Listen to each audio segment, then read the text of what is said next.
everyone. Happy Friday. I had big plans for going live at 11 and it just didn't happen today. So sorry to be a little bit late, but I hope if you're planning on watching that you can still join me.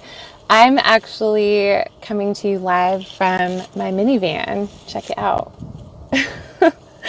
I was trying to get set up in Starbucks, and we have someone watching our kids right now, our younger kids, and I just couldn't make it happen. There was like no room, and my computer was not connecting to the internet, so I'm in my minivan on my phone. And if you're watching, I would love it if you could tell me if you can hear me okay and see me okay. I'm on my phone and haven't done this on my phone before. So anyway, all that to say, happy Friday. I hope wherever you are watching that you have had a wonderful week and are going into a really nice, restful weekend ahead. I just wanted to quickly jump on and talk about some of the key ingredients to raising a healthy eater. And this is just a conversation that I have had a lot recently, and so it's been on my mind and just thought I would come in and share. And I'm hoping that this is all broadcasting okay, because I don't see anything on my phone. So I'll just keep talking. Anyway, there's been so much lately, well, at least what I've been hearing, just a lot of confusion around what it means to raise a healthy kid. And this is especially for mamas who have little ones. And I think there's just an overwhelming amount of information today about what we need to do to make sure our kids are healthy. And I think we get so much different advice from professionals like our pediatricians or people that we talk to, or even family members, people just asking or volunteering their information and telling us as parents, this is what you should do to make sure your kid stays healthy or make sure they're growing okay. And there's a lot of emphasis on certain things that may not necessarily be the most effective components for raising healthy kids in general. So I think it's important to first kind of define, like, what does it mean to be healthy? Like, there's so much lost around that phrase. So I think it's first important to define, like, what does it mean to you to make sure that your kid is healthy? And some parents may say, I just want them to grow well. I want them to not be sick or get sick. But when I think you kind of get down to it, there's a lot more. A lot of parents today in America are struggling with picky eating. That's a really common complaint that I hear from a lot of parents. Like, my kid just doesn't want to eat anything. My kid doesn't like eating different things or want to try different foods. Or the other side of the spectrum, there's so much fear mongering around this whole concept of child obesity. And I think that's another big fear that parents have, and I've heard it from so many mamas that I've worked with. It's that fear of my child somehow becoming unhealthy or becoming overweight or obese, and fear of all the things that may be associated with that. So I think that's a big concern among parents too. And the thing is that when, as parents, we feed our children from a place of fear, it can really backfire. It can cause us to do things with our children that could potentially be hurtful for them in the long run. And I'll explain a little bit more about that. So, when I'm talking about what having a healthy eater or raising a child that is a healthy eater or just healthy in general, I'm kind of referring to having a child that has a good relationship with food, meaning they feel comfortable eating a variety of different things. They don't feel obsessive about eating sweets or desserts or fast food. Like there's a moderation in their approach to eating all different foods. Kids that enjoy moving in their bodies and exercising and playing and doing things that feel good, or having a kid that just feels really confident in their body and raising them to have a really positive, strong body image. So again, like those are all components of having or raising a healthy eater. So how do we do that? How do we get our child to get to that place as they grow up and as we're raising them? And the good news is that it's a lot simpler than I think we tend to approach it. Again, as parents, I think there's so many different things that we feel like we should be doing. Like my child should be eating so many servings of vegetables every day, or we might feel guilty if our child is in front of the screen and we're not getting them out as much. There's so many different things and so much information out there about what we should be doing to raise a healthy child. So I want to break it down for you into 3 main components that I think are really the most important building blocks for raising a healthy child. And this is, no matter what their age. So, whether you have a new baby or you have an older child, I think these are things that can really be applied at any stage and any age. And the good news is that it's never too late to start. I think regardless of what your past has been or, where you are currently, there's a lot that you can be doing to actively help your child develop a really positive relationship with food and their bodies. So my first secret ingredient, I like to call this the secret sauce, but really there's no secret to it. I just think that there are really 3 main components to raising a healthy eater. The first one is being a confident mama. And for any dads who are watching, daddies too.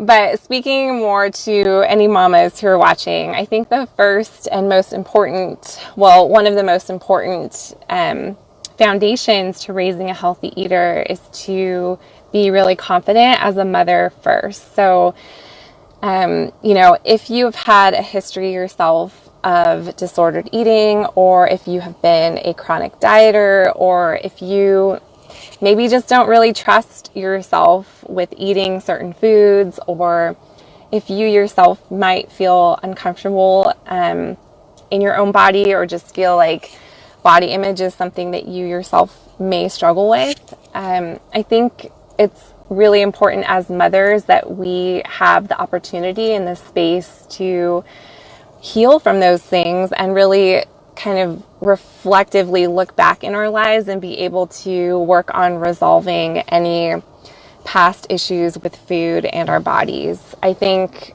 as moms, it's really difficult to influence our children in a positive way. Sorry, I think my internet cut out for a sec. So again, I think as moms, if we can first be as confident as possible with our own eating habits and our own body image, I think this makes us even more effective in how we feed and how we parent our own children. And it may seem kind of obvious, but, it's surprising. Like a lot of moms that I work with don't really feel like there may be issues with food and their body until they may start feeding their own children or have children. I think having children really can bring a lot of underlying issues to the surface because it's such a big transitional time in life. And so, if you are a mama and you have found that you are struggling yourself with certain aspects of eating or your body, or maybe you've had some unresolved issues with food in your past that you never really addressed, I think that this is a really good time, and really any time is a great time to work on healing from those issues so that, again, you can be even more confident in how you are feeding your own child. So that's my first kind of main ingredient or main point for raising a healthy eater. Second is being able to create family meals. And again, this may seem oversimplified, but I think as parents today, we are busier than ever. And having family meals seems like a really difficult thing to do for a lot of families. And, you know, we have 5 kids ourselves, and it's something that we struggle with too. Just being able to get everyone together and sit down at the end of the day or whenever. It doesn't have to be just dinner, but, you know, with both parents working, which a lot of families now are 2-income households, and kids are involved in all different kinds of things themselves. So it can be really hard to kind of get everyone together at the table for a family meal. But research has really shown time and time again how effective family meals are in raising healthy kids overall. And so, but again, this can be something that is just easier said than done. And so being able to kind of streamline how you prepare family meals, how often you're grocery shopping and cooking, those are all really important aspects of having a healthy family and just raising children who have a good relationship with food. Family meals are kind of where things happen, right? Like we can observe our children, we can introduce different foods to them in a safe environment. We can interact with our children at meal times.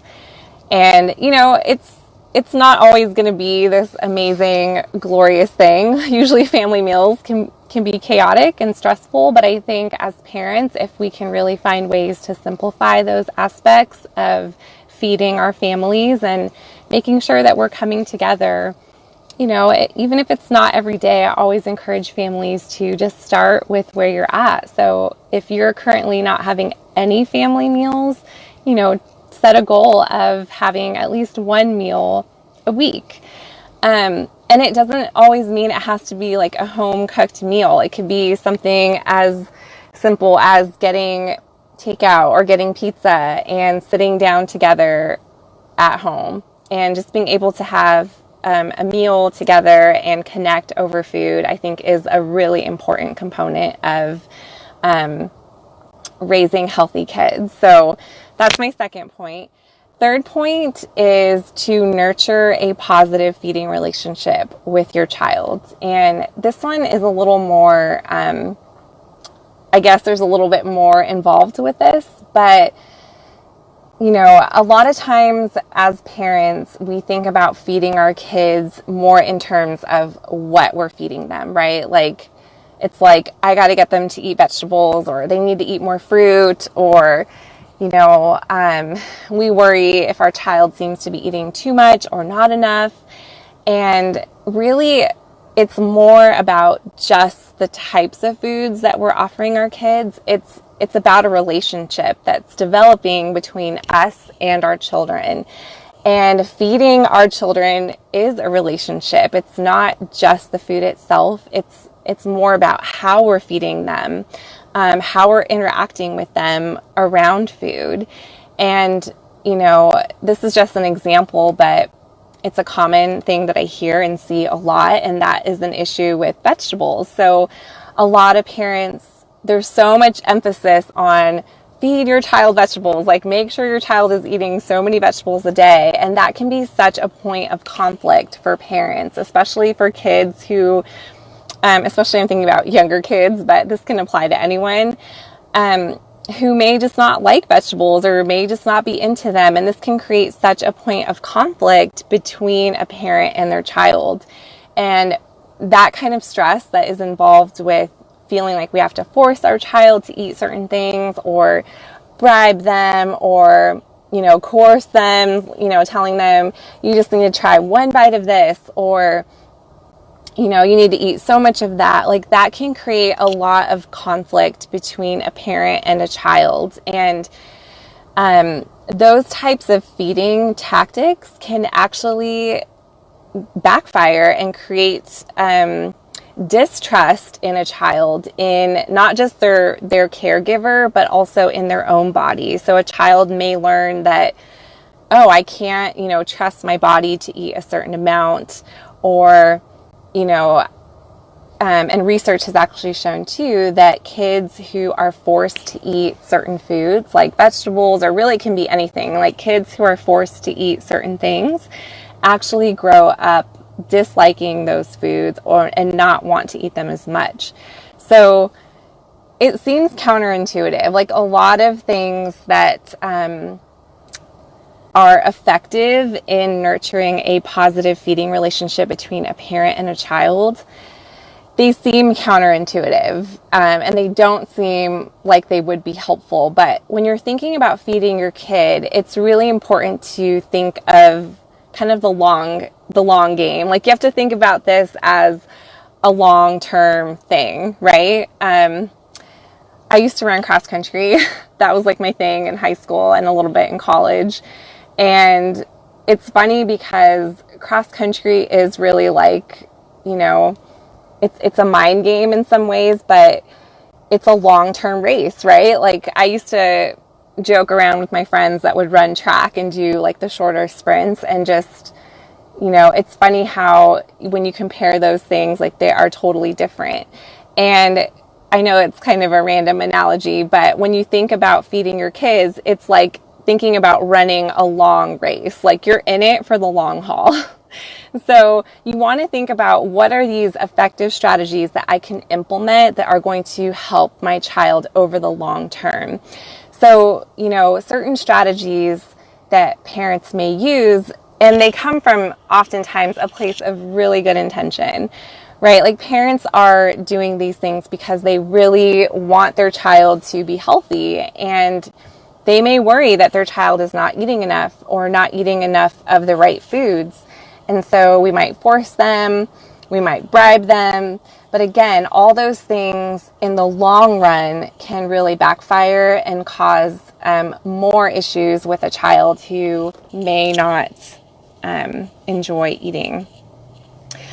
Another example is with desserts, and this is the common one too, where children who are not, and this is what research has shown, that children who don't have, regular access to desserts and more like, what's the word that I'm trying to think of? I can't think of, my mind just totally went blank. But foods that, I'm trying to, I'll say quote unquote junk food. I try not to use that phrase because I don't like negatively labeling food. But kids who don't have regular access to different things like desserts, sweets, candy, or even like higher fat, lower nutrient dense foods like fast foods or things like that, like kids who don't get regular exposure to those types of things, or who may not be allowed to eat those types of things, will actually, or may have a more likelihood to overeat those types of foods as they grow up. I hope that makes sense. Sorry, I kind of rambled around that point.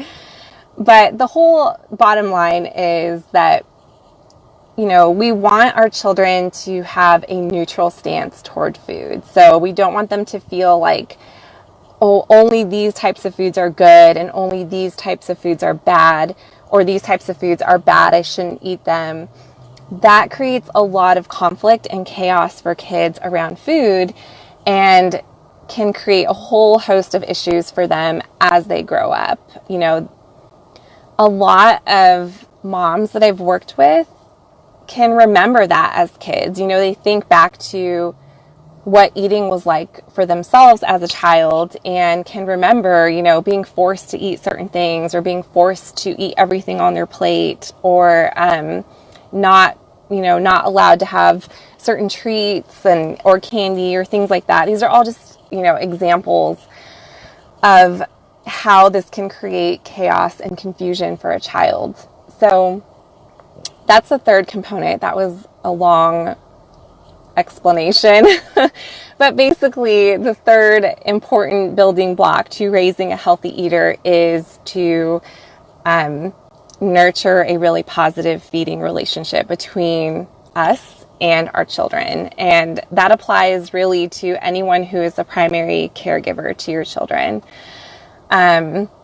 So again, just to kind of recap, sorry, I feel like I went all over the place with that, but to recap, the three main building blocks for nurturing and raising a healthy eater are a confident mama or daddy or both. I think really having parents that are confident in their own eating abilities and feel confident in their own bodies is really important. Number two is creating family meals and everything that involves. So making sure that you have a meal schedule for your kids, that you're meal planning regularly. And I know it's easier said than done, but it is an important component. And then number three is cultivating a positive feeding relationship between you and your child. So I hope this was helpful. I know it's kind of a lot of information, but I will be sure to add some links to some blog posts that can give you some more information if you're interested on reading anything about either or any of these 3 points. I think there's a lot that goes into all of them. So whether you're looking to resolve, any feeding issues that you may have yourself, or you're looking for ways to simplify meal planning to make mealtime simpler for you or your family, or if you're interested in learning what are positive feeding strategies that I can implement for myself and my child, please feel free to check out my blog. I have a lot of different posts about that on my blog. And also, if you're interested in getting just more support in this area, I would love to help you. So I do offer one-on-one coaching for moms who are looking for just really individualized support with this. So I have a couple spots open for the month of October, and if you are interested in learning more about how we can work together and how I might be able to help you with this, I would love to chat with you. So there is a place on my blog, and I will make sure that I come back and add these links because I don't know how to do this on my phone. I have issues with technology. But basically, you can go to my website, which is just crystalcargis.com. And there is a place on there that says free clarity call, and you can sign up for a call. And I would love to chat with you and just learn how I might be able to help support you and your family. There's a lot that goes into this. And if you have just felt overwhelmed yourself or feel like you just need some additional guidance, I would love to support you in this area. So feel free to check it out and sign up for a call if you're interested. Otherwise, please head over to my blog. Again, it's just crystalcargis.com/blog, I think. And again, there's a ton of resources on there all about raising healthy kids, because ultimately, I think as parents, when it comes to the end of the day, we just want our children to grow up and feel really confident in their own bodies and feel good about food and feel good about eating and not be at either side of the spectrum when it comes to food, just to kind of have that moderate, neutral approach and be able to eat a variety of things and just feel really confident in who they are and who they're meant to be. So I hope this was helpful. I'm going to check these comments really quick. Crystal, thanks so much for joining, and thanks for your sweet words. I appreciate that. And again, sorry this was kind of late. I just had issues with technology today. And I got to sneak out of my house for a little bit because of our awesome babysitter watching our kids. So this is kind of fun. Crystal is saying food is such a critical part of life. It's so true. And you know what? As parents, feeding our kids is one of the most important things that we'll do. And I think sometimes it can feel really overwhelming because it becomes very mundane. It's like we have to do this every day, multiple times a day. And, I always say too, like, I think when we are starting out our journey of having kids, like in pregnancy, for example, there's so much information. There's a wealth of information out there about, how to have a healthy pregnancy. But sometimes things seem to kind of drop off once we've actually had our babies. So, there's not a lot of information out there necessarily in the mainstream media about how to raise a healthy child. And again, thinking about it as a long-term thing, like these are things that we should be implementing for the long haul. And it can feel overwhelming when we're in the trenches and we're doing this on a day-to-day basis. And so I just really want to help anyone who needs some support in terms of resources and finding information that you feel like would be helpful to you. And again, this is no matter what stage of life you might be in with your kids, a lot of these things can be applied really at any time. So I hope this was helpful. Thank you so much to all of you who were able to join in. And I hope you guys have an amazing weekend. Thanks so much. Talk to you all soon.